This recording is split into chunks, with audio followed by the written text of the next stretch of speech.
Hello my 12th students, कैसे हैं आप लोग? बहुत परेशान हैं, आई अंडरस्टैंड। ठीक है, तो बिना टाइम वेस्ट किए हम फटाफट से अपना ये वीडियो स्टार्ट करते हैं। और हाँ, अगर आपको ये वीडियो पसंद आए तो इसे लाइक कर देना और साथ साथ में चैनल को सब्सक्राइब कर देना। ओके, आते हो देख के भाग जाते हो, कंजूस हो।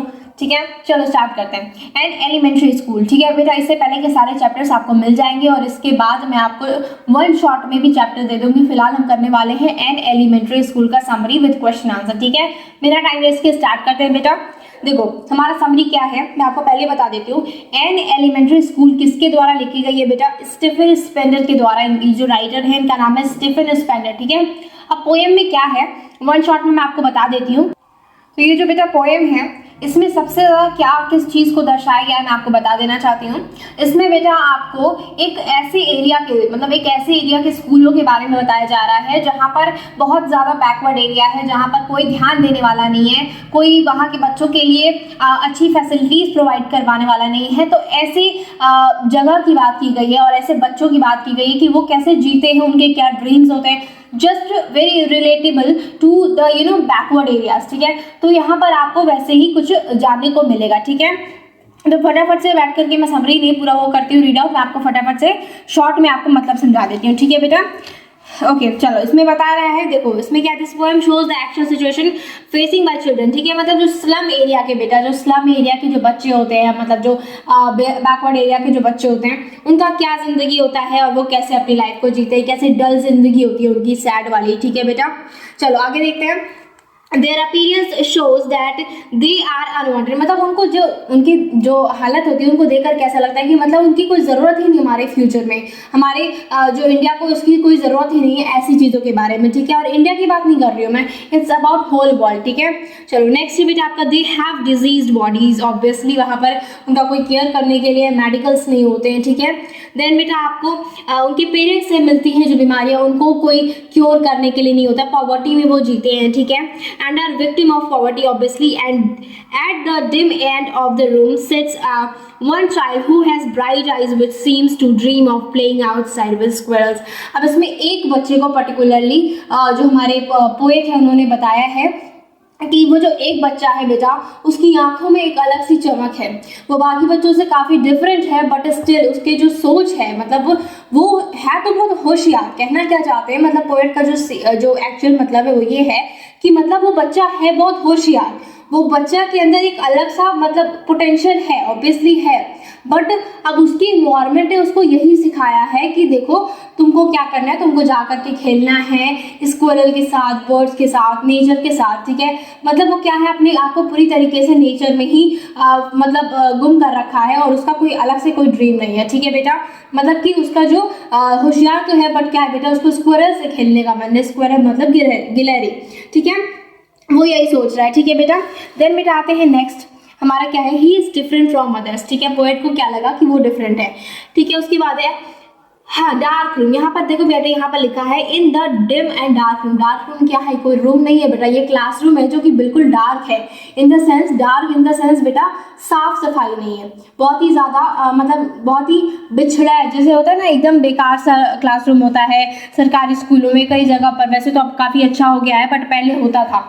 ठीक है, पहले के टाइम में होता था जब आप प्राइमरी स्कूल्स में जाते थे तो बिल्कुल सफाइयाँ नहीं होती थी, अभी तो बिल्कुल काफ़ी हद तक काफ़ी बेस्ट हो गया। ठीक है, तो बेटा क्या है, वहाँ पर ऐसे एरिया के बारे में दर्शाया जा रहा है। ठीक है, मैंने आपको पहले बता दिया कि वन शॉट में मतलब एक ही लाइन में मैंने समझा दिया कि किस चीज़ के बारे में पोएट आपको बताना चाहते हैं। ठीक है, देन है बेटा, the wall of the classroom are dirty, some images and posters were hanged on the wall. अब देखो कुछ इमेजेस हैं जो कि पोस्टर्स हैं जो कि मिले हैं, मतलब उस क्लासरूम में जो लगे हैं, जो कि किसी ना किसी को चैरिटी में ही दिया गया है। ठीक है, ऑब्वियसली खरीद के नहीं लगाया गया है, चैरिटीज में मिलते हैं ना चीज़ें, तो वहाँ पर चैरिटीज में लगा हुआ, देखते हैं उसमें क्या क्या है। ठीक है, देखो one of them is a picture of the very famous playwright Shakespeare, his hair is a bard and seem as the rising sun. अब देखो बेटा क्या है, जब हम किसी बचपन में ऐसा हमारे साथ होता था, जब देखते थे हम किसी गंजे बच्चे को, गंजे मतलब जिसके बाल नहीं होते थे, ठीक है, छिलवा दिए जाते थे, तो क्या करते थे हम उसे बहुत टीज करते थे, मैं भी बहुत टीज होती थी। ठीक है, आप भी कभी ना कभी हुए होगे।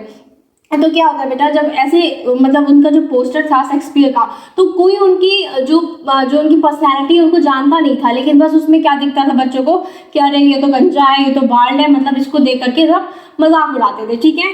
लेकिन क्या कोई उनको बताता ही नहीं था कि ये एक्चुअल में है क्या, इनकी पोटेंशियल क्या है, बस उनको क्या है बेटा, ऊपर से उनको देख करके वो हंस देते थे बच्चे, ठीक है।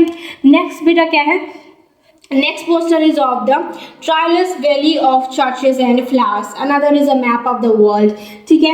their future is dim and hopeless, ठीक है। they have dark future as their life was uncovered by sadness and disappointment, ठीक है। disappointment के साथ उनकी ज़िंदगी है, मतलब वो किसी भी ड्रीम को नहीं जी सकते हैं, वो किसी अच्छी लाइफ के बारे में नहीं सोच सकते हैं, ठीक है बेटा। तो यही आपकी समरी थी। अब हम देखते हैं बेटा क्वेश्चन आंसर, ठीक है। इसी चैप्टर के जो क्वेश्चन आंसर उसके बारे में फटाफट से देख लेते हैं, ठीक है। व्हाई पोएट हैज यूज्ड सोर cream colour for classroom of slum area, ठीक है। सोर क्रीम कलर पोएट ने यूज़ किया, ठीक है। जब आप पोएम पढ़ोगे तो आपको पता चलेगा सोर क्रीम। तो यहाँ पर सोर क्रीम का क्या मतलब है, क्लासरूम को इसी कलर से क्यों बताया गया है, ठीक है। The colour of sour cream is pale and dull, ठीक है। He use this expression to describe the dirty classroom because walls were not freshly painted, मतलब वो फ्रेश वो जो वॉल थी वो बहुत ज़्यादा अच्छे से पेंट नहीं की गई थी, काफ़ी डल कलर था। तो हम क्या किए थे, हम नहीं मतलब ऑब्वियसली पोएट क्या किए थे, उसको कह दिए सोर क्रीम है, मतलब सोर क्रीम इन द सेंस कि क्या है, उसका कलर बहुत पेल और बहुत डल है, ठीक है बेटा। नेक्स्ट क्वेश्चन है आपका, the walls of the classroom are decorated with the pictures of Shakespeare building with domes, wall maps and beautiful valleys, how do these contrast with the world of these children. बेटा इसमें क्या पूछा गया है कि ये जो सारी चीज़ें जो पोस्टर में बनी हुई थी वो चीज़ें कैसे एकदम डिफरेंट हैं, मतलब कैसे उनकी जो पोस्टर की जो इतनी खूबसूरत सी पेंटिंग है और जो चिल्ड्रन की जो एकदम डल सी लाइफ है उसके बीच का जो कॉन्ट्रास्ट है वो समझाइए, ठीक है। इसमें क्या है बेटा, the world map is irrelevant to them because the slums their world can not be located by them. इसमें क्या है बेटा कि जो मैप है, वो मैप क्या होता है, मैप में जब आप देखोगे गूगल मैप में तो जो छोटे छोटे जो बेकार से जगह होते हैं उनके बारे में वो नहीं दिखाते हैं, ठीक है। वर्ल्ड मैप पे आप जाकर देखोगे तो क्या करते हैं, वो बड़ी बड़ी चीज़ों के बारे में बताते हैं, जैसे कोई होटल हो गया, कोई अच्छा सा शॉप हो गया, ठीक है। तो क्या है बेटा, उनका जो एरिया इतना स्लम एरिया है, मतलब इतना बैकवर्ड एरिया है कि उनके तो मतलब वो खुद को तो लोकेट भी नहीं कर सकते कि हाँ हम इस मैप में इस जगह पर कहीं हैं, ठीक है। तो ऐसे कॉन्ट्रास्ट बन रहे हैं और साथ साथ में जो खूबसूरत से उनकी जो पेंटिंग दिखाई गई है, मतलब जो वर्ल्ड मैप है उसमें क्या है बेटा, उसमें उनका जो वर्ल्ड है वो तो एकदम स्लम एरिया, उसी के जितना भी वो जगह पर रह रहे हैं उसके बाहर वो निकल ही नहीं पा रहे हैं कि वो देखें कि एक्चुअल में वर्ल्ड कितना बड़ा है, ठीक है। तो उनकी पूरी दुनिया वही एरिया, वही बैकवर्ड एरिया, वही गाँव, वही सब कुछ हो गया है, ठीक है बेटा। They have polluted sky to watch from the broken window panes। अब उसमें क्या है बेटा कि ये जो खूबसूरत सा जो वर्ल्ड मैप उनको मिल गया है लेकिन उससे उनका कुछ भी रिलेटेबिलिटी नहीं है, बिकॉज उसमें क्या है बेटा, उनकी ज़िंदगी में तो उनको टूटे हुए शीशे से मतलब पुरानी खिड़कियों से उनको क्या देखना है, पॉल्यूटेड आसमान देखना है, ठीक है।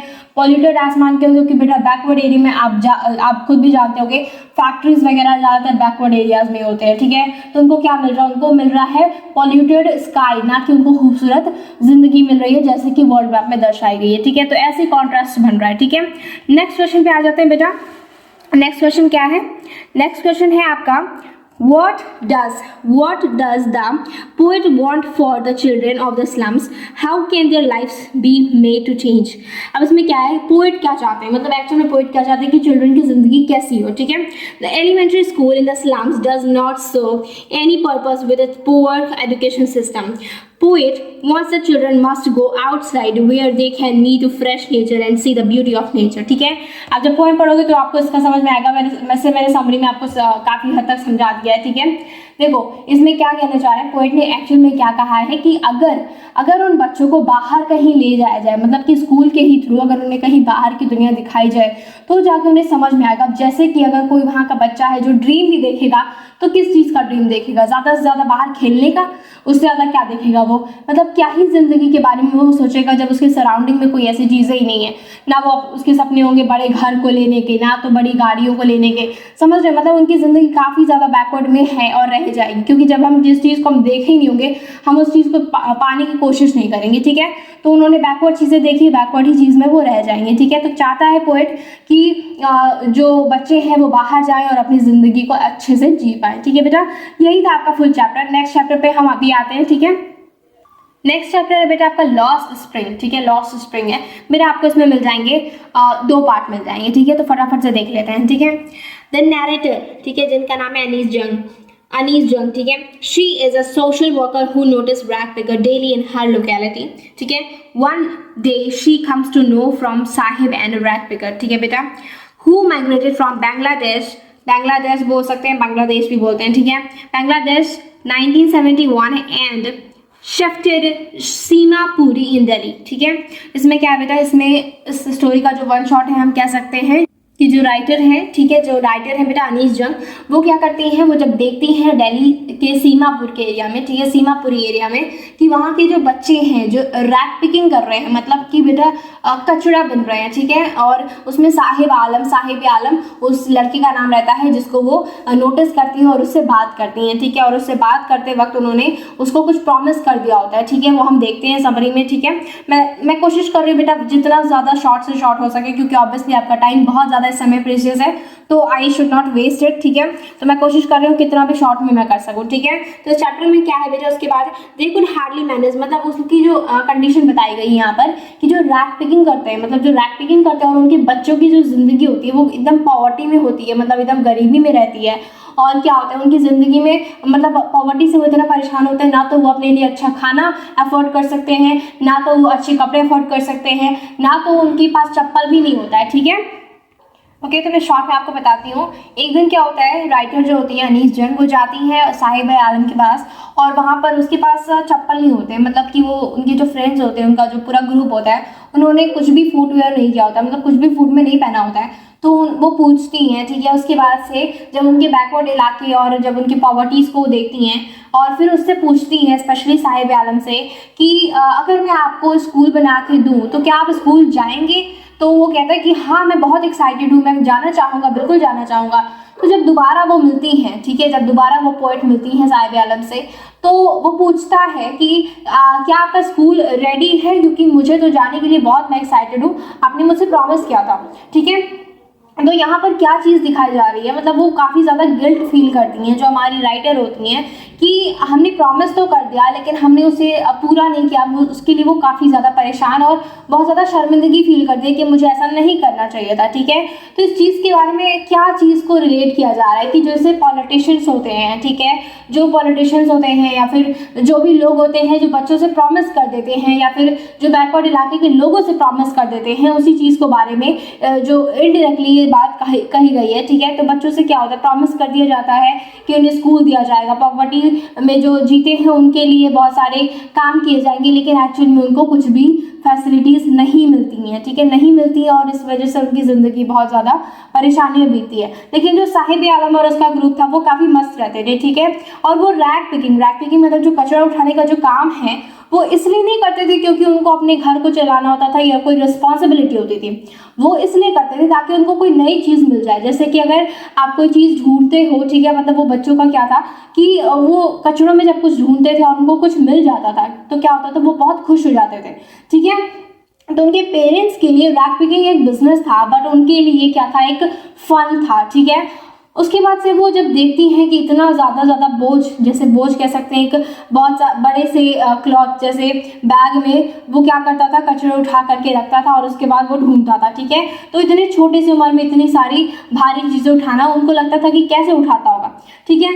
फिर एक टाइम आता है जब वो मिलती हैं, ठीक है, मिलती हैं उस बच्चे से, उसी बच्चे से जो थोड़ा बड़ा हो गया होता है, ठीक है। और वो क्या देखती हैं कि वो रोड नहीं, ऑब्वियसली रोड क्रॉस कर रहा होता है, ठीक है, रोड क्रॉस कर रहा होता है, और वो क्या करता है, अपने हाथों में एक केतली लिया रहता है। केतली मतलब एक स्टील की केतली होती है, ठीक है, जिसमें चाय रखी जाती है।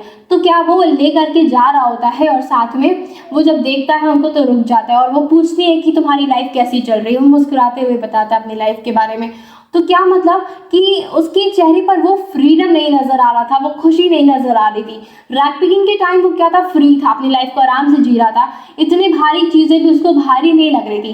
बट एट द टाइम जब उसको एक जॉब मिली, जब उसके ऊपर रिस्पॉन्सिबिलिटी बन गई, तो क्या था, उसको बहुत ज्यादा भारी भरकम चीज लग रही थी। मतलब उसको वो छोटी सी केतली भी इतनी भारी लग रही थी कि उसके चेहरे की स्माइल उड़ गई थी। ठीक है, इस चीज को मतलब इस पूरे जो भी स्टोरी था उसमें क्या कहा गया है, बच्चों के साथ जो लेबर वर्क होता है, ठीक है, जो चाइल्ड लेबर होते हैं, उनकी ज़िंदगी कैसी होती है, जो पॉवर्टी में जीते हैं उनकी ज़िंदगी कैसी होती है, उसके बारे में राइटर ने आपको समझाया है। ठीक है, तो काफ़ी बेहतरीन स्टोरी और काफ़ी रियलिटी वाली स्टोरी है, मतलब स्टोरी कहीं या फिर एक रियल लाइफ की स्टोरी का है। ठीक है, तो वैसी है। ठीक है बेटा, इसका नेक्स्ट पार्ट जिसमें एक दूसरा लड़का होता है, ठीक है, उसका नाम होता है मुकेश। ठीक है, अब वो मुकेश क्या होता है, एक ऐसी फैमिली से बिलोंग करता है जहाँ पर बैंगल मेकिंग का सिस्टम चलता है। मतलब बैंगल मेकिंग ही उनकी पूरी प्रोफेशन होती है, उनके दादा परदादा से वो यही करते आ रहे थे। ठीक है, और आगे भी उनका यही जो सोच था कि हम बैंगल मेकिंग ही करेंगे। ठीक है, अब इसमें क्या है, इस स्टोरी को भी मैं शॉर्ट में बताना चाहूंगी। ठीक है, एक बार इसको रीड करते हैं। देखिए इसमें क्या है बेटा, ये फिरोजाबाद की स्टोरी है। ठीक है, the boy had a dream of becoming a car mechanic. ठीक है, on the contrary, his family was engaged in bangle making. Although their profession harmed them physically, still no one having that dare to dream of doing something else due to fear of police. ठीक है, okay ना, आपको दिख रहा होगा। ठीक है, police की डर से वो कुछ और नहीं कर पाते थे। अब मैं आपको पूरी स्टोरी समझाऊंगी, फटाफट से मैं रीड कर देती हूँ उसकी समरी। ठीक है, the family elders were satisfied that other than teaching the art of bangle the boy wanted to be mechanic because car were all that Mukesh had seen on the roads. ठीक है, अब इस पूरी स्टोरी के बारे में आपको फटाफट से एक शॉर्ट समरी दे देती हूँ। देखो, एक लड़का रहता है मुकेश नाम का। ठीक है, वो फिरोजाबाद का रहता है। फिरोजाबाद में क्या होता है, बैंगल मेकिंग का बहुत अच्छा खासा धंधा चलता है, बिजनेस चलता है। तो वहाँ पर क्या होता है, वहाँ पर जब ऐसे बिजनेस चलते हैं तो मतलब क्या होता है कि पूरी फैमिली उसी बिजनेस में ही रहेगी, ऐसा वहाँ पर मतलब यही सिस्टम होता है। ठीक है, कि मतलब अगर दादा वो करते हैं तो पापा भी वही करेंगे, फिर बच्चा भी वही करेगा। मतलब कुछ और अगर वो ड्रीम करता है तो वो गलत माना जाता है। ठीक है, और उसको करने भी नहीं दिया जाता है। तो ऐसी, और ये इस चीज़ को रिलेट कर सकते हैं बहुत सारे लोग, क्योंकि ये नॉर्मली फिरोजाबाद की कहानी नहीं है, पूरे अगर हम देखें तो पूरे वर्ल्ड में कहीं ना कहीं ये मेंटालिटी बनी हुई है कि जो हमारे एल्डर्स करेंगे हमें भी उसी की बाउंड्री के अंदर रह करके काम करना है। मतलब वही हमारा सिस्टम है, वही सब कुछ है। ठीक है, तो इसलिए ये स्टोरी बताई गई है, क्योंकि ये स्टोरी काफ़ी ज़्यादा बच्चों से रिलेट कर सकती है। अब इसमें क्या है बेटा, इसमें हम देखते हैं कि जो फैमिली है वो क्या सोचती है कि जो हमने इसको रहने के लिए घर दिया है। मतलब वो सोचती हैं, जो फैमिली मेंबर होते हैं, कि हमने ये रहने के लिए अपने बच्चों को घर दिया है, हमने उनको खाने के लिए खाना दिया है, हमने उनको बैंगल मेकिंग का सिस्टम सिखाया है कि कैसे बनाते हैं बैंगल। तो ये सब क्या वो एहसान की तरह मानते हैं खुद को, और उनको मतलब अच्छी लाइफ देने के बजाय वो ये सोचते हैं कि हमने जितना दिया है उतने में ही वो खुश रहे, और जैसा हम लोग कह रहे हैं बिल्कुल वैसा करें। ठीक है, मुकेश का क्या ड्रीम रहता है, क्योंकि अब मुकेश की लाइफ इतनी शॉर्ट में थी, मतलब इतनी छोटी सी उसकी बाउंड्री बनी हुई थी कि उस एरिया के बाहर वो नहीं जाता था। मतलब कि उसने कोई बड़ी चीज़ देखी नहीं थी। उसने अगर कुछ अच्छा देखा था तो वो था कार। अपनी रोड पे जो होते हैं कार, अच्छी कारें देखी थी। ठीक है, तो वो क्या सोचता था कि कार तो खरीदना, मतलब वो उसका ड्रीम नहीं था। ऑब्वियसली कार को बनाना, कार का मैकेनिक बनना उसका ड्रीम था। तो क्या था बेटा, मतलब कि वो अपनी चीज़ों को जब हट करके, जो कि कोई बहुत बड़ी बात नहीं थी कार मैकेनिक बनना, लेकिन क्योंकि वो बैंगल मेकिंग को छोड़ करके कार मैकेनिक बनना चाहता था, मतलब कि वो प्रोफेशन चेंज करना चाहता था, जो सिस्टम चला रहा था उसके अंडर से वो चेंज करना चाहता था, तो उसको काफ़ी ज़्यादा प्रॉब्लम्स आई। ठीक है, और साथ साथ में ये भी है कि बैंगल मेकिंग ऐसा नहीं था कि उनको बहुत ज़्यादा प्रॉफिट देता था, बहुत अच्छे खासे पैसे मिलते थे उनको, ऐसा कुछ नहीं था। फिजिकली भी उनको काफ़ी ज़्यादा प्रॉब्लम आती थी। उनकी जो आंखें होती थी वो भी काफ़ी ज़्यादा हार्म हो जाती थी। ठीक है, काम करने की वजह से उनको पैसे भी अच्छे खासे नहीं मिलते थे, लेकिन फिर भी ये डेयर नहीं था कि हम कुछ चेंज कर सके। ठीक है, तो अगर हम इसको एक कंक्लूजन के हिसाब से देखें तो इसमें क्या है बेटा, जो परिवर्तन है वो हम नहीं देखना चाहते, हम चेंज नहीं देखना चाहते। जैसा रहता हम वैसा ही सोचते हैं कि वैसा ही चलता रहे और उसके आगे भी वैसा ही चलता रहे, मतलब कुछ चेंजेस ना आए। और जब चेंजेस आते हैं, जिसको चेंजेस करना पड़ता है, तो उसको बहुत ज़्यादा प्रॉब्लम्स आती हैं। तो यही था शॉर्ट स्टोरी इसकी। अब फटाफट से इसका क्वेश्चन आंसर देख लेते हैं बेटा। ये दोनों स्टोरी काफ़ी जो कि एक्चुअल में बच्चों से रिलेटेड ही है दोनों स्टोरी, तो काफ़ी बेहतरीन स्टोरी थी। फटाफट से हम देख लेते हैं बेटा इसके क्वेश्चन आंसर। ठीक है, who is the author of lost spring, ठीक है बेटा, अनीस जंग इनकी ऑथर है, ठीक है, ये ऑब्वियसली एक वुमेन है। नेक्स्ट है बेटा आपका what is lost spring about, अब इसमें लॉस्ट स्प्रिंग क्यों रखा गया, ठीक है, देखते हैं। Lost Spring is about to poor Indian children Saheb and Mukesh who owing to poverty had to lose their childhood happiness for the sake of supporting their families.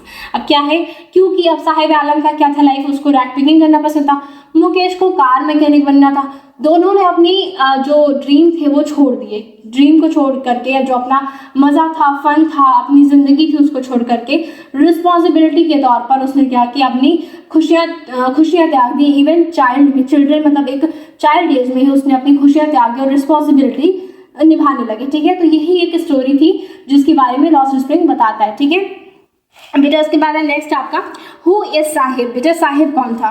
Sahib क्या था बेटा, एक यंग रैक पिकर था, मतलब कह सकते बच्चा था जो कि कूड़ा उठाया करता था।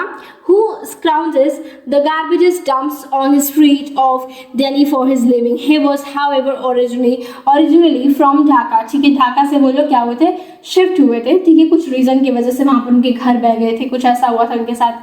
तो क्या बेटा वो आ गए थे सीमापुरी में, मतलब हमारे दिल्ली में आ गए थे। और उसके बाद क्या हुआ था बेटा, हाँ उसके बाद क्या हुआ था, वो अपनी लाइफ को रैक पिकिंग में लगा देते हैं, ठीक है। तो यही उनकी लाइफ थी। नेक्स्ट है बेटा, ओके नेक्स्ट क्वेश्चन है आपका where does Saheb originally hail from. अब इसमें क्या बेटा, ढाका से वो थे, ठीक है, अभी आपने पढ़ा भी होगा बांग्लादेश, तो वहीं से वो थे, बांग्लादेश की ढाका एरिया से वो थे, ठीक है साहिब। ओके नेक्स्ट बेटा आते हैं हु इज मुकेश। अब इसमें क्या बेटा, जो सेकंड बॉय था उसकी स्टोरी के क्वेश्चन आंसर है, ठीक है। हु इज मुकेश, मुकेश कौन है। मुकेश एक यंग लड़का है, young boy who worked in Firozabad, small town famous for its glass bangles, ठीक है, जो कि ग्लास बैंगल्स के लिए फेमस एरिया है, वहाँ के जगह पे वो रहता है फिरोजाबाद में। और वो क्या करता था, वो बैंगल मेकिंग का काम करता था, ठीक है। ओके नेक्स्ट है बेटा व्हाट इज मुकेश ड्रीम। उसका ड्रीम क्या था, उसका ड्रीम था कार मैकेनिक बनना, बिकॉज उसने अपनी लाइफ में एक अच्छी चीज़ में से सिर्फ कार ही देखी थी, वो भी रोड्स पे, ठीक है बेटा। तो इसलिए उसका क्या था, कार मैकेनिक बनना उसका शौक था। नेक्स्ट है बेटा आपका हु इज सविता। सविता कौन थी। Savita is a young girl who does the work of soldering pieces of glass. She wear a drab thing. ठीक है बेटा, ये उनकी जो सविता थी उनके बारे में, सविता के बारे में आपको क्वेश्चन आएगा, ये इंपॉर्टेंट नहीं है क्योंकि ऑब्वियसली बोर्ड में आपके वही क्वेश्चन किए जाते हैं जिसके बारे में स्टोरी होती है, ठीक है।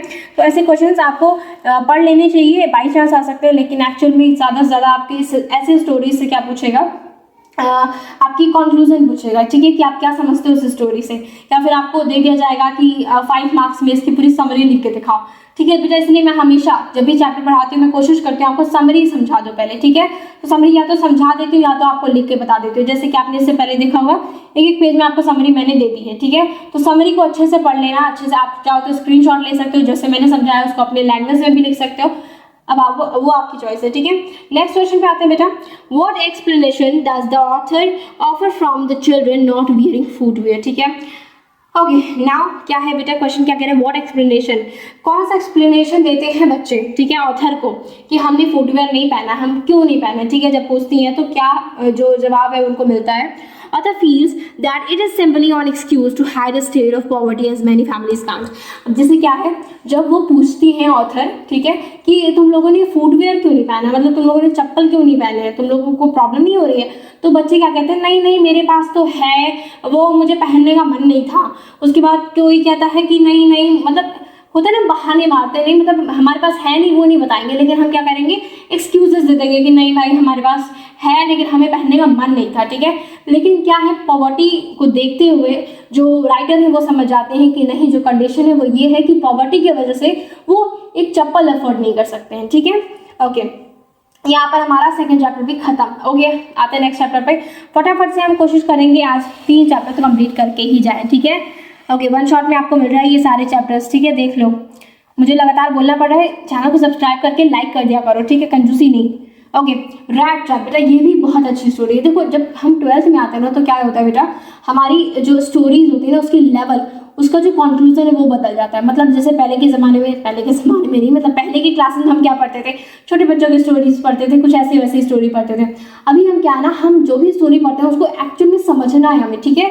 इंग्लिश का मतलब ये है बेटा कि आपको चैप्टर के द्वारा ना कुछ बहुत अच्छा सा मोरालिटी एक थॉट दिया जाता है, ठीक है। तो उस थॉट को समझ करके आपको वही क्वेश्चन में पूछा जाता है, ठीक है। तो उसको अच्छे से समझ जाना, ठीक है।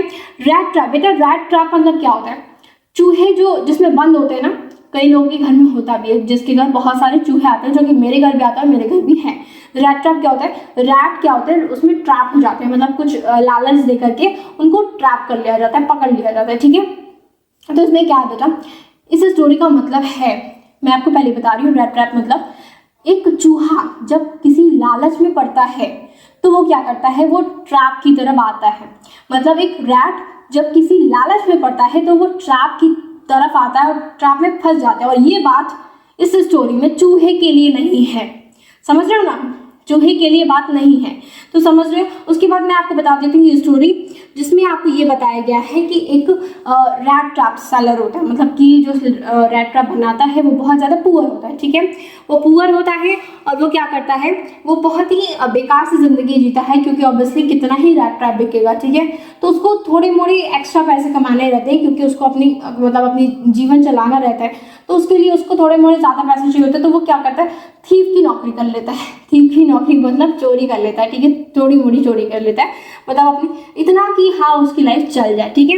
वैसे वो चोरी कर लेता है, साथ साथ में थोड़ी बैगिंग कर लेता है, भीख मांग लेता है, ठीक है। तो इन सारी चीज़ों से वो क्या करता है, अपनी लाइफ को गुजारा कर रहा होता है, ठीक है। लेकिन मैं आपको बता दूं, वो बहुत ही बिंदास सोच कर रहता है, मतलब उसको परेशानी नहीं होती है उसमें, वो मज़े से जीता है, ठीक है। उस वक्त उसको कोई भी इशू नहीं होती है। उसके बाद ही इज़ अलोन, ओके, अभी वो अलोन एक अकेले जगह पर बैठा है, इन द होल वर्ल्ड, ठीक है, पूरे होल वर्ल्ड में अकेले ही बैठा है। So he starts knitting up various kinds of thought. Knitting मतलब बुनना, बुनना मतलब सोच बुनने लगता है, ठीक है। क्या सोच बुनने लगता है, देखते हैं। His views are that the world offers us various type of comforts of life. This in return trapped in the rat trap of the world. One morning he was offered shelter by crofter. The next day, अच्छा चलो इसका मैं आपको मतलब समझा देती हूँ। उसमें क्या है, वो अकेले बैठा होता है, मतलब उसकी पूरी दुनिया में उसका कोई नहीं रहता है, ठीक है, अकेले बैठा रहता है। तो अकेले जब आप बैठोगे, शांति से बैठ जाओगे, तब क्या होगा, आपके दिमाग में अपने आप कुछ ना कुछ चीज़ें चलने लगती हैं, ठीक है। तो वो क्या सोचता है कि ये जैसे मैं रैट ट्रैप बेचता हूँ, एग्जैक्टली वैसे ही दुनिया जो है वो लोगों को कंफर्ट दिखाती है, मतलब जैसे कि गाड़ियाँ, ठीक है, गाड़ियाँ हैं, बंगलो है, ये सारी चीज़ों का क्या है, ट्रैप दिखा दिखा करके, कंफर्ट लाइफ दिखा दिखा करके क्या होता है, इंसान की ज़िंदगी को बर्बाद करने के लिए वो ट्रैप कर लिया जाता है, ठीक है। कि पैसे कमाना है, ये चाहिए, वो चाहिए, ये सारी चीज़ों की इंसान इतना ज़्यादा बंध जाता है कि वो अपने आप को पूरी तरीके से ट्रैप कर लेता है, अपनी लाइफ को जीना छोड़ करके, ठीक है। उसके बाद है बेटा, हाँ, जैसे उसके आगे क्या होता है, क्रॉफ्टर के द्वारा उसको क्या होता है बेटा, मिल्क सेलर जो होते हैं ना उनको बोलते हैं। तो बेटा क्या होता है, क्रॉफ्टर के द्वारा उसको शेल्टर मतलब वो ऑफर करता है क्रॉफ्टर। तो क्यों शेल्टर शेयर करता है, क्योंकि क्रॉफ्टर जो होता है काफ़ी काइंड हार्टेड इंसान होता है, और वो जब देखता है कि मतलब उसको ज़रूरत है तो वो क्या करता है, वो उसको बुला लेता है और कहता है कि कोई बात नहीं, आज तुम यहीं रुक जाओ, ठीक है, तुम कल सुबह चले जाना। तो क्रॉफ्टर, और उसके बाद क्रॉफ्टर क्या करता है, कुछ अपने पैसे दिखाता है जो कि उसने कमाए होते हैं मिल्क सेल करके, ठीक है। उसके बाद है बेटा, the next day he stolen all his money. He मतलब बेटा जो रैट ट्रैप बेचने वाला था, क्योंकि वो अच्छा खासा चोर भी था, तो क्या किया उसने, धीरे से जितने भी पैसे थे उसको चुरा लिया और फटाफट से भाग गया। अब जब वो भागा तो वो नॉर्मल रास्ता लेकर के भागने से अच्छा सोचा कि मैं जंगल के रास्ते जाता हूँ, क्योंकि नॉर्मल रास्ते से जाऊंगा तो लोग मुझे पकड़ लेंगे, लेकिन अगर मैं जंगल के रास्ते से जाऊंगा तो क्या होगा, लोग मुझे नहीं पकड़ पाएंगे। तो वो क्या करता है, जब फॉरेस्ट में चला जाता है, जब अंदर वो पहुंच जाता है, तो क्या होता है बेटा, अब फॉरेस्ट में जाने के बाद रास्ता कोई भी आपको समझ नहीं आता, ठीक है। अगर आप बहुत अच्छे मतलब वहाँ पर से कई बार गए नहीं हो तो वहाँ का रास्ता बिल्कुल समझ नहीं आता है। तो क्या है बेटा, अब वो उसको लगने लगता है जो उसने एक दिन पहले सोचा था कि ये जो दुनिया है वो आपको कंफर्ट दिखा करके आपको ट्रैप में बंद करने की कोशिश करती है। बिल्कुल एग्जैक्टली वही हुआ था उसके साथ। उसने वो मनी देखा, ठीक है, क्रॉफ्टर ने दिखाया, उसने मनी देखा, मनी से उसको क्या लगा कि मैं कुछ दिनों के लिए अपनी लाइफ को अच्छे से जी पाऊंगा। उसने क्या किया, मनी को चुरा लिया। अब चुराने के बाद वो बचने के लिए फॉरेस्ट में आया, तो फॉरेस्ट उसको क्या लगा, ट्रैप लगा, मतलब उसने फंसा लिया, पैसों ने क्या किया, फंसा लिया मुझे। अब वो फॉरेस्ट में आके फंस चुका है, ठीक है। एग्जैक्टली वही होता है लाइफ के साथ, ठीक है। उसके बाद है बेटा, he ran by choosing forest path, उसके बाद he found himself in a trap, greeniness and now he trapped in a wide area of forest, ठीक है। उसको लगता है कि मैंने चोरी किया इसलिए मैं क्या हुआ, ट्रैप में फंस गया, मतलब मैंने लालच किया और मैंने क्या हुआ, मुझे ट्रैप में फंसा लिया गया। नेक्स्ट बेटा उसके बाद है, he found a fort and take shelter there, उसको एक छोटी सी जगह मिलती है। उसके बाद क्या होता है बेटा, वहाँ पर वो अपने आप को सोचता है कि यहाँ पर अपने टाइम गुजार लेता हूँ। Something unusual happened and he invited in a large mansion of Iron Master by mistake. अब देखो उसमें क्या होता है, इसका भी मैं आपको समझा देती हूँ, मैंने पूरा फुल लिखा नहीं है, ठीक है, क्योंकि समरी मैंने लिखा है। समरी में आपको छोटी चीज़ें होती है, लेकिन मैं आपको पूरी स्टोरी का एक सार बता देती हूँ, ठीक है। इसमें होता क्या है, वो सो रहा होता है और अचानक से एक आयरन मास्टर आते हैं। वो क्या करते हैं, आयरन मास्टर जब देखते हैं तो उनको क्या लगता है कि ये तो मेरा पुराना फ्रेंड है, ठीक है, ये तो मेरा पुराना फ्रेंड है। और उसको क्या करते हैं कि अरे तुम ऐसी हालत में क्यों हो, तुम यहाँ क्यों पड़े हुए हो, तुम मेरे साथ चलो। जब उसको लगता है रैट जो रैट का मुझे आ रहा है, उससे पहले वाला चैप्टर मुझे याद आ रहा है, जो रैट ट्रैप बेचने वाला था, जो रैट ट्रैप सेलर था, उसको लगता है इतना अच्छा ऑप्शन मिल रहा है, अच्छा खासा घर होगा इनके पास, कुछ खा पी लूंगा, आराम से रह लूंगा एक दिन तक। तो फिर वो कहता है, मतलब वो बताता नहीं कि नहीं मैं आपका फ्रेंड नहीं हूँ, आपको कोई मिस्टेक हुआ है, लेकिन वो क्या करता है, उनके साथ चला जाता है। अब उनके साथ चला तो जाता है, उसके बाद उनको समझ में आता है, जब वो दूसरे दिन मतलब जब वो रह लेता है, क्योंकि वो क्रिसमस पार्टी मतलब क्रिसमस आने वाला रहता है, तो उसी के पार्टी के लिए उन्हें इन्वाइट करते हैं। तो जब क्रिसमस आने वाला था, उसके एक दिन पहले वो क्या कहते हैं कि अरे वो तो मेरा फ्रेंड है ही नहीं, उसकी कुछ चीज़ें पता चल जाती है और वो क्या कहते हैं, वो तो मेरा फ्रेंड है ही नहीं। तो उसके बाद क्या करते हैं, वो उसको खूब डांटते हैं और वो कहते हैं निकल जाओ मेरे घर से। लेकिन उसकी जो बेटी रहती है, मतलब जो आयरन मास्टर की जो बेटी रहती है, वो क्या कहते हैं कि नहीं, अभी हमने ही तो ये फोर्स करके बुलाया है, ठीक है, हमने तो उन्हें बुलाया है, तो क्या आप क्रिसमस के बाद ही चले जाएंगे ये, ठीक है। उसके बाद क्या होता है बेटा, देखो उसके बाद क्या होता है, हम फटाफट से एक बार पढ़ भी लेते हैं। He was scared that rat picker would stolen everything from his. अच्छा, इसमें एक समरी में क्या है बेटा, काफ़ी लास्ट का दे दिया। देखो उसके बाद क्या होता है बेटा, जब वो रोक तो लेती है, उसके बाद से वो क्या होता है, क्रिसमस के दिन जब वो उठते हैं तो क्रिसमस में उन्हें जाना होता है, ठीक है, क्रिसमस पार्टी में क्या होता है, चर्च में जाना होता है, ठीक है। तो वो जो रैट ट्रैप सेलर था वो सो रहा होता है, तो उसको छोड़ दिया जाता है, बोलता है कि कोई बात नहीं, यही सोने दो उसको, ठीक है, हम लोग चलते हैं। मतलब पूरे जो फैमिली होती है वो चली जाती है क्रिसमस मनाने चर्च के पास, ठीक है। जब वहाँ जाती है तो उन्हें पता चलता है, कुछ सूत्रों से पता चलता है कि वो तो एक चोर था, ठीक है। मतलब जो मिल्क सेलर था, जो क्रॉफ्टर था जिसने उसको शेल्टर दिया था, वो बताता है कि मेरे पैसे चोरी हो गए हैं। और वो दिखने वाला जो मतलब जो चोरी करने वाला, उसकी जब हुलिया बताई जाती है तो उसको लगता है कि अरे उसको तो मैंने खुद अपने घर में बुला रखा है। तो उनको क्या लगता है कि अरे अब तो हमारा पूरा चीज़ चोरी हो जाएगा, सारी चीज़ें हमारी गायब हो जाएंगी और वो सब कुछ लेकर के भाग जाएगा। तो जैसे वो वापस आते हैं, वो क्या पाते हैं कि उनके जो बेटी होती है उनके लिए गिफ्ट रखा होता है, मतलब कुछ भी वो चुरा के नहीं गया होता है, एक गिफ्ट रख के गया होता है। उस बॉक्स में क्या होता है, वो पैसे होते हैं जो कि उसने क्रॉफ्टर के घर से चुराए थे, और साथ में एक नोट होता है, ठीक है, नोट होता है डॉटर के लिए। और उसमें क्या लिखा रहता है, जरा देखते हैं इसको। Thanks एडला for your kindness. क्या होता है, एडला नाम रहता है आयरन मास्टर की बेटी का, जिसने उसको बचाया था। फिर पापा से कहा था कि इसको एक दिन और रोक लेते हैं। उसने क्या किया, उसने एडला को थैंक्स कहा और कहा कि अपनी काइंडनेस के लिए थैंक यू। अब इसमें क्या स्टोरी में क्या है कि बुरे इंसान को ज़रूरी नहीं है कि आप उनको बुरी तरीके से सलूक करो तो वो मतलब अच्छे बन जाएंगे। अगर आप बुरे इंसान के साथ कुछ अच्छा करते हो तो कहीं ना कहीं उनकी जो थिंकिंग ऑफ माइंड उनका जो चेंज हो सकता है, और क्या हो सकता है, उनकी सोच बदल सकती है और उनकी पूरी लाइफ बदल सकती है। तो वो क्या करता है, एडला को थैंक्स करके पैसे भी लौटा देता है और कहता है, मैसेज में उसे ये बताता है कि क्रॉफ्टर का पैसा है, इसे वापस कर देना मेरी तरफ से, और thank you for your kindness, ठीक है। तो ये स्टोरी थी बेटा, आई होप आपको स्टोरी समझ में आ गई होगी। फटाफट से आ जाते क्वेश्चन आंसर पे, ठीक है। ओह गॉड, कितना बोलना पड़ता है मुझे, फिर भी तुम लोग सब्सक्राइब नहीं करते चैनल, सब्सक्राइब करके जाने वाला तुम लोग देखो। मेरा तबीयत खराब है फिर भी मैं इतना चिल्ला के पढ़ाती हूँ, तुम लोग सब्सक्राइब नहीं कर सकते, बदमाश। चलो, what are the instances in the story that show the character of the Iron Master is different from that of his own daughter? ठीक है, देखते हैं, चलो आओ। ओके चलो स्टार्ट करते हैं। Okay The character of both ironmaster and daughter different from each other. The ironmaster was a proud man. He saw a peddler. He mistook him as an old regimental comrade and tried to help him out. When he finally get to know that he had been mistaken, he called the peddler to be dishonest. On the other hand, ironmaster's daughter was a kind lady who wanted to help peddler. She treated him with a kindness and that made peddler a good person. ठीक है, अब देखो यहाँ पर क्या है, दो एक ही घर में रहने वाले दो इंसान हैं, एक उनके पापा है, एक उनकी बेटी है। पापा क्या करते हैं, खुद ही गलती करते हैं। पहले तो खुद ही पेडलर को समझ लेते हैं कि ये मेरा दोस्त है, उसके बाद उसको प्यार से बुलाया जाता है, बुलाते हैं, फिर जब उनको पता चलता है कि अरे ये वो नहीं है तो उसी को डिसऑनेस्ट बोल देते हैं। ठीक है, तो अब उसकी बेटी क्या होती है, उसकी बेटी कैसे डिफरेंट होती है, उसकी बेटी कहती है कि नहीं कोई बात नहीं, आप आ ही गए तो क्रिसमस मना के जाने दो। ठीक है, उनको काइंडनेस के साथ ट्रीट करती हैं, डांटने से रोकती हैं अपने पापा को और क्या करती हैं, उनकी मदद करती हैं। अब वो क्या करता है, वो उस जो सेलर होता है उसको एक अच्छा इंसान बनाने में हेल्प करता है। ठीक है, जो उसकी काइंडनेस होती है वो क्या करती है, अच्छा बनाने में उसकी हेल्प करती है। ठीक है, तो यही डिफरेंट था दोनों की सोच में। चलो नेक्स्ट क्वेश्चन पे आते हैं बेटा।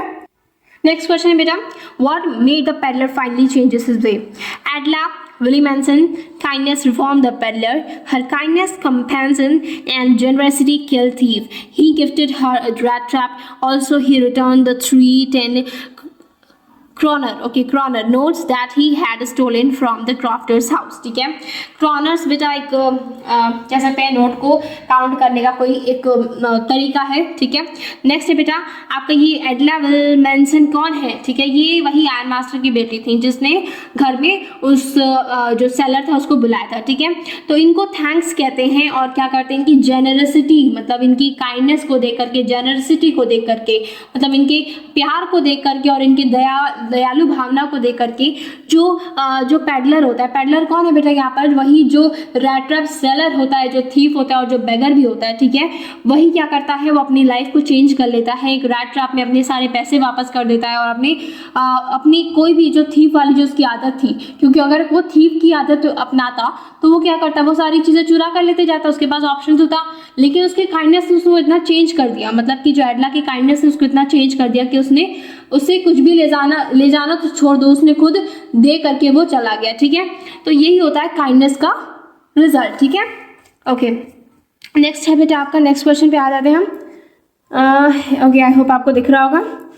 चलो नेक्स्ट क्वेश्चन क्या कह रहा है बेटा, नेक्स्ट क्वेश्चन है, how does the metaphor of the rat trap serve to highlight the human predicament a different situation? ठीक है, how does metaphor of the rat trap serve to highlight the human predicament a different situation? ठीक है, ये different situation इसका answer है। ठीक है, मतलब आंसर नहीं, मतलब इसका मतलब है। ठीक है, okay, the world tempts the human being by various good things like luxuries and joy, food, shelter, clothing etc. अच्छा, इसका मतलब मैं समझा देती हूँ, how does metaphor of the rat trap। ठीक है, तो इसमें क्या है बेटा, कैसे इंसानों को रैट ट्रैप की तरह उनको कुछ चीज़ें को हाईलाइट करके दिखाया जाता है और क्या किया जाता है, इंसानों को से पकड़ लिया जाता है। ठीक है, क्या करते हैं, ऐसे पकड़ लेते हैं लोग नहीं पकड़ लेते हैं, वो सारी कंफर्ट्स, वो सारी लग्जरीज चीज़ें पकड़ लेती हैं। ठीक है, इंसान को और उसकी ज़िंदगी में बहुत सारे बुरे काम करवा देती हैं। ठीक है, तो यही उसमें पूछा गया है कि कैसे इंसान क्या करता है, कई लग्जरीज चीज़ों को देख करके कैसे फंस जाता है रैट ट्रैप में। ठीक है, चलो अब समझ में आ गया क्वेश्चन, अब इसका आंसर देखते हैं। The world tempts the human being by various good things like luxuries and joy, food, shelter, clothing etcetera. ठीक है, क्या होता है, कुछ लोग क्लॉथ से अट्रैक्ट होते हैं, कुछ लोग लग्जरीज मतलब कुछ अच्छा सा होटल, बंगलो, गाड़ियाँ देख करके अट्रैक्ट हो जाते हैं। ठीक है, तो ऐसी सारी चीज़ें क्या करती हैं, लोगों को अट्रैक्ट कराती हैं, फिर क्या करती हैं, गलत काम करवाती हैं।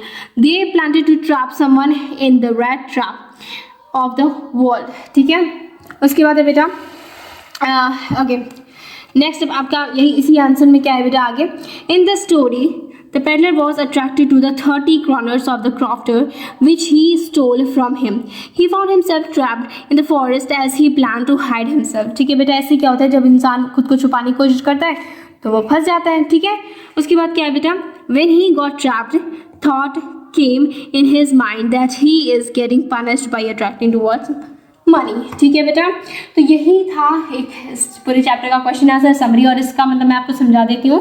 इसमें क्या है बेटा कि इस स्टोरी में कैसे एक पैडलर फंस जाता है लग्जरी चीज़ों में, पैसों में फंस जाता है, और क्या करता है अपने आप को थीफ बना लेता है और उस क्रॉफ्टर का पैसा चुरा लेता है। ठीक है, और फिर क्या होता है, खुद ही फंस भी जाता है, फॉरेस्ट में जाके फंस भी जाता है, और वो खुद ही समझ भी जाता है कि हाँ मैंने गलती कैसे में फंस गया।